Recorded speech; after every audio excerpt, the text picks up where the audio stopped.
Guy de Maupassant, les foules. Les uns adorent la foule, d'autres l'exècrent. Mais bien peu d'hommes, à part ces psychologues étranges, à moitié fous, philosophes singulièrement subtils bien qu'hallucinés, Edgar Poe, Hoffmann et autres esprits du même ordre, ont étudié ou plutôt pressenti ce mystère, une foule. Regardez ces têtes pressées, ce flot d'hommes, ce tas de vivants. N'y voyez-vous rien que des gens réunis ? Oh, c'est autre chose, car il se produit là un phénomène singulier.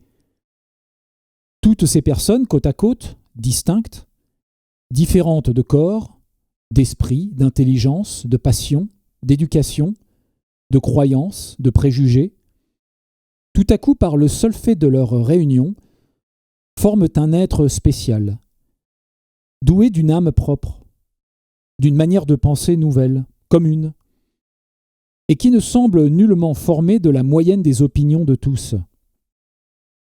C'est une foule. Et cette foule est quelqu'un, un vaste individu collectif, mais aussi distinct d'une autre foule qu'un homme est distinct d'un autre homme. Un dicton populaire affirme que la foule ne raisonne pas. Or, pourquoi la foule ne raisonne-t-elle pas, du moment que chaque particulier dans la foule raisonne ? Pourquoi une foule fera-t-elle spontanément ce qu'aucune des unités de cette foule n'aurait fait ? Pourquoi une foule a-t-elle des impulsions irrésistibles, des volontés féroces, des entraînements que rien n'arrête ?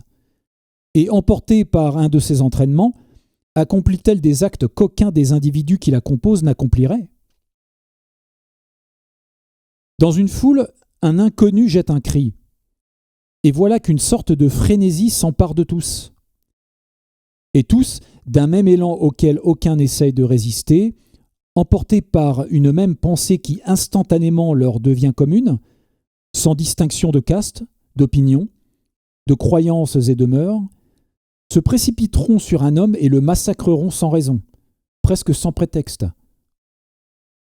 Et le soir, chacun, rentré chez soi, se demandera quelle rage, quelle folie l'ont saisi, l'ont jeté brusquement hors de sa nature et de son caractère. Comment il a pu céder à cette impulsion stupide ? Comment il n'a pas raisonné, pas résisté ? C'est qu'il avait cessé d'être un homme pour faire partie d'une foule. Sa volonté individuelle s'était noyée dans la volonté commune, comme une goutte d'eau se mêle à un fleuve. Sa personnalité avait disparu, devenant une infime parcelle d'une vaste et étrange personnalité, celle de la foule.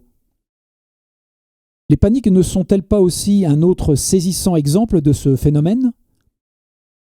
En somme, il n'est pas plus étonnant de voir les individus réunis former un tout que de voir des molécules rapprochées former un corps. Combien de fois n'avons-nous pas constaté les étonnements des auteurs devant une salle de première ? Cette salle, disent-ils, est composée de Parisiens blasés, corrompus, de viveurs coudoyant chaque jour tous les vices, de sceptiques riant de tout, et de femmes qui font de l'aventure amoureuse un plaisir charmant quand elles n'en font pas un métier. Tous ces gens-là ne s'indignent jamais à la lecture des romans les plus salés. Eh bien, si une phrase, un mot, une situation dans la pièce paraît peu conforme à la morale enseignée, mais nullement pratiquée par tout ce monde, qui ne cache même pas son indifférence dans les conversations intimes, une tempête furieuse éclate avec des sifflets, des colères, des indignations véhémentes et sincères. C'est que, par le seul fait de leur agglomération, toutes ces gens, tous ces blasés parisiens ont formé à leur insu et spontanément une société.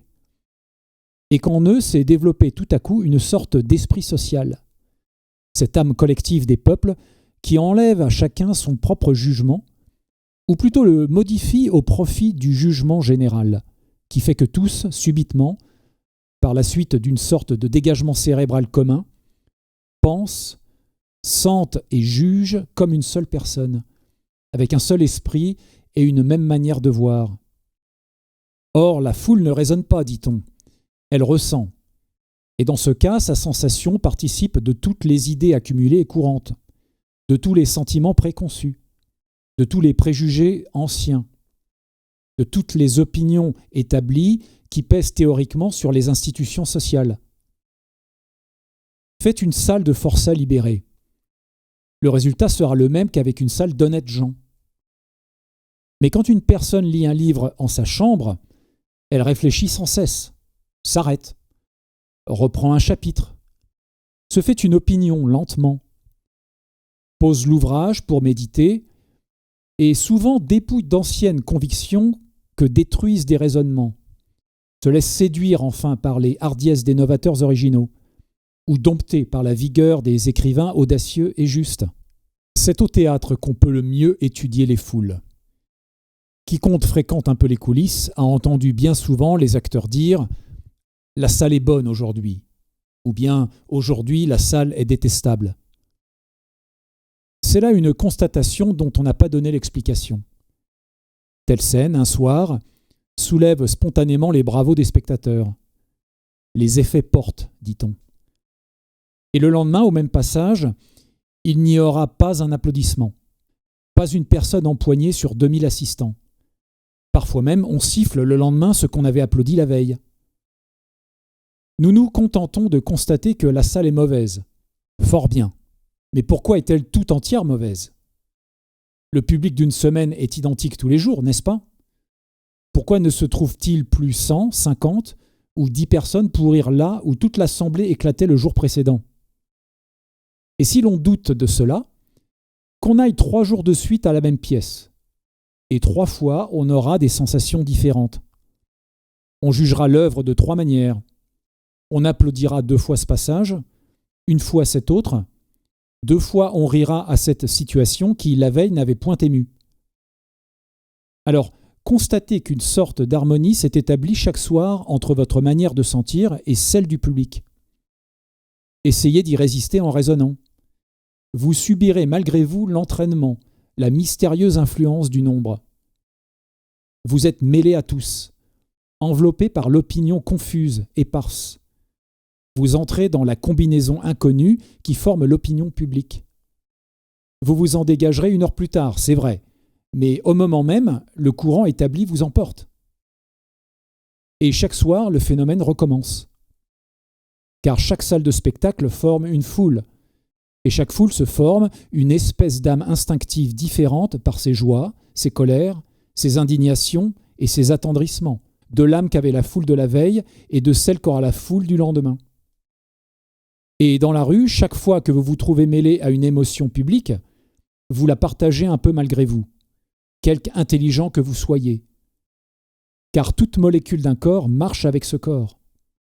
De là ces impressions soudaines, les grandes folies et les grands entraînements populaires, ces ouragans d'opinion, ces irrésistibles impulsions des masses, les crimes publics, les massacres inexpliqués, la noyade des 2 pauvres diables jetés à la Seine en 1870 parce qu'un farceur ou un forcené s'était mis à crier « Allô !»